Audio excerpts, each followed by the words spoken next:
At ayun na nga, for today's video ay nag-message yung anak ni Lola na bumili daw ako ng 16 or 15 pieces ng shrimp na medium size dahil may lulutuin daw siya at dadalhin niya sa bahay nila.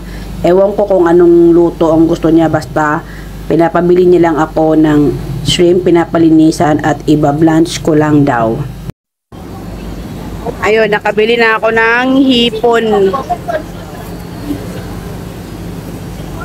Nakabili na ako ng hipon.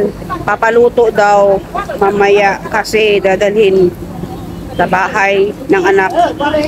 Ewan ko kung anong luto, basta ang sabi linisin ko lang daw. Tapos mag-prepare lang daw ako ng garlic, black beans, onions. Yun lang naman ang sabi, tsaka ginger. Yun lang. Iano ko lang daw. Sabi ko na nga, diba, ako pa rin ang magluluto. Ayan, nalinisan ko na yan. Na-blanch ko na din para matanggal lang yung impurities. Tapos, ayan, nagsimula na din ako maggisa ng bawang, sibuyas, at saka garlic.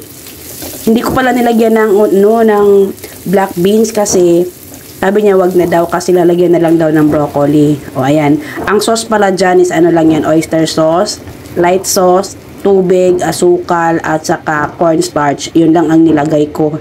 Kasi yun lang ang sabi niya. Pero dinagdagan ko ng pepper at nilagyan ko yan ng magic sarap. Bahala na siya. Hindi niya alam na nilagyan ko.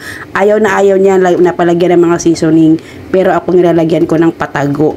Sikreto nating malupit yan. Huwag niyong sabihin na. Huwag kayong mag-comment. Baka mabasa niya at maintindihan niya. O ayun na nga.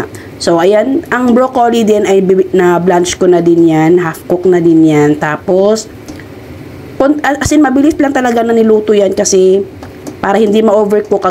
Pag na-overcook kasi magdidikit sa laman yung balat ng shrimp. Kaya hindi ko talaga yan siya ino-overcook. Half cook lang talaga yan.